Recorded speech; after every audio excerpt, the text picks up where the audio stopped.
Assalaamu calaykum. Goobaha dadka bini'aadanka ka caagan inay booqdaan oo aan war badan laga haynin.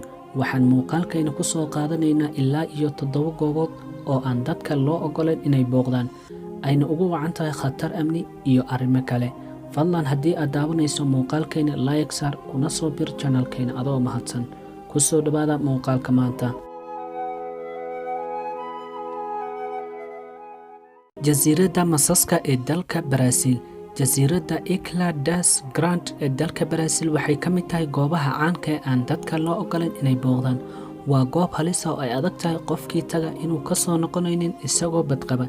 Jasiiraddan ayaa waxaa ku nool masaska ugu badan ee adduunka inta la ogyahay, waxaana lagu qiyaasay in mitir walba oo dhulka jasiiraddaasi uu jiifo mas. Masaska ku nool jasiiradda Ilha waxaa lagu tilmaamay inay yihiin masaska adduunka kuwooda ugu khatarta badan, waxaana ka mid ah masaska nooca casaanka ee candhuufta tuura. Dowladda Brazil ayaa xirtay jasiiraddaasi kana mamnuucday dadka inay booqdaan. Inta la ogyahay, dowladda dalkaasi ayaa dadka cilmi baarista sameeyay oo keliya u ogolaatay inay booqdaan jasiiradda, kuwaasoo iyagana duldhigay shuruudo dhowr ay ka mid tahay inay la socdaan dhaqaatiir daaweyn kara haddii ay wax noqdaan. Khubarada arrimaha deegaanka ee jaamacadda Sydney Australia waxay sheegeen in jasiiraddani ay samaysantay 11,000 oo sano ka hor, taasina ay keentay in duurjoog u badan masaska ay ku tarmaan jasiiradda hawdka ah. Keedka qarsoon ee kaniisadda Vatican-ka ee dalka Talyaaniga waa mid aan loo ogoleen in ay dadka booqdaan, waxaana halkaasi ku keedsan dhambaalo ay iswadaarsan jireen Vatican-kii iyo dadkii caanka ah ee soo maray dunida, kuwaasoo ka mid ahaa Adolf Hitler iyo dad kale oo taariikh dheer ku leh dunida. Cilmi-baarayaasha arrimaha sayniska ayaa la sheegay inay yihiin dadka keliya ee dalban kara ogolaanshaha ay ku galaan goobtaasi. Haddii loo ogolaado, waxay ku dhaqmayaan shuruudo dhowr ah ay ka mid tahay inaan wax waraaq ah kala soo bixi karin keedka qarsoon, waxaana sidoo kale jira shuruud dhigaysa in iyaga xitaa aan loo ogoleen inay arkaan waxyaabaha qaar ee Vatican-ka, waxaana la sheegay inay ku keedsan yihiin taariikh gaaraysa ilaa iyo qarnigii 8. Inta badan macluumaadkaasi ayaa ku keedsan bakhaaro dhulka hoostiisa ah, waxayna ku fadhiyaan dhul gaaraya 85 mitir. Jasiiradda Xabaasha ee dalka Talyaaniga. Boveglia waa jasiirad yar oo ku taala Talyaaniga, una dhexaysa xeebaha magaalooyinka Venice iyo Lido. Goobtani waxay hore u ahaan jirtay goob lagu karantiilo dadka qabay cudurka Bonobikada ee ka dhasha bakteeriyada, waxaana mar la sheegay in lagu karantiilay 160,000 oo qof oo qabay cudurkaasi, kuwaasoo markii dambe qaar badan oo ka mid ah ku dhintay jasiiraddaasi.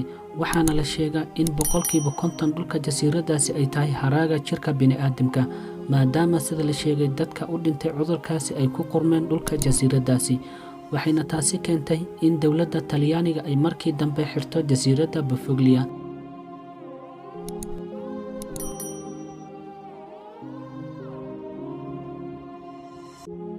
Qolka 39aad ee Kuuriyada Waqooyi.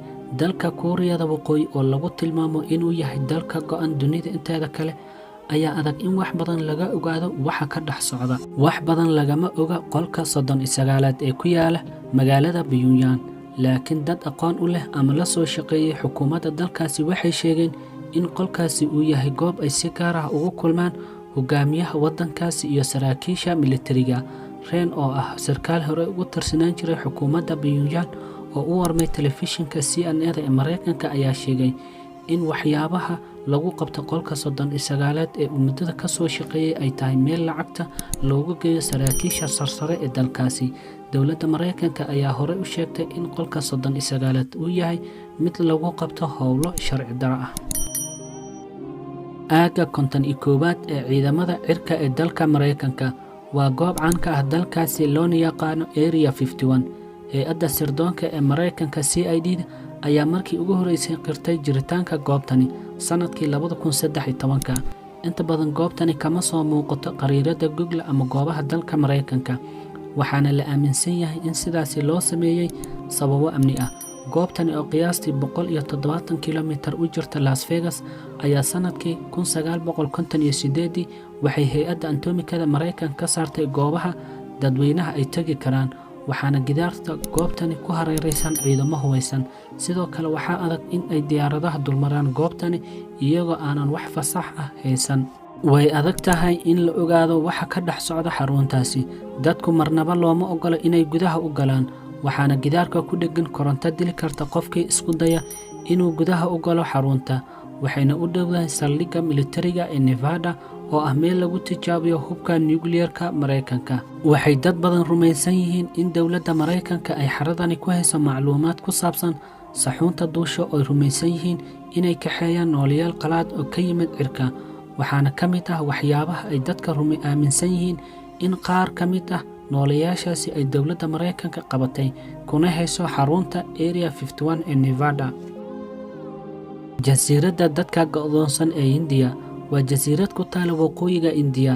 waa hoyga dadka asal ahaan ee loogu yimid dalkaasi, kuwaasoo qarniyo ku noolaa halkaasi. dadkani ma ahan dad doonaya inay la macaamilaan dadka kale adduunka. mar waliba waxaa la sheegay inay dagaal kala hortagaan qof waliba isku dayo inuu gudaha u galo jasiiraddaasi. dowladda India ayaa joojisay dhammaan isku day walba oo loogu tagi karo dadkaasi kadib markii ay ogaatay khatarta dadka ka soo gaari karta. waxaana dowladda ay hagaajisay xandaab aanan loo dhaafi karin dadkaasi. sanadkii 2006 kalluumaysato isku dayday inay gudaha u galaan jasiiraddaasi ay dileen dadka sanatiilka. sidoo kale dalxiisa u dhashay dalka Mareykanka oo isna isku dayay inuu jasiiradda gudaha u galo ayay dileen. dad badan oo isku dayay inay booqdaan goobtaasi waxay iska horimaad kala kulmeen dadka sanatiilka. lama ogo sida ay u nool yihiin iyo dabeecadahooda.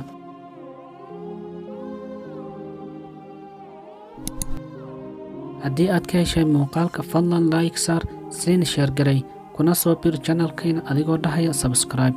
waa walaalkiin Cadnaan. muuqaalka xiga ayaa noo balana.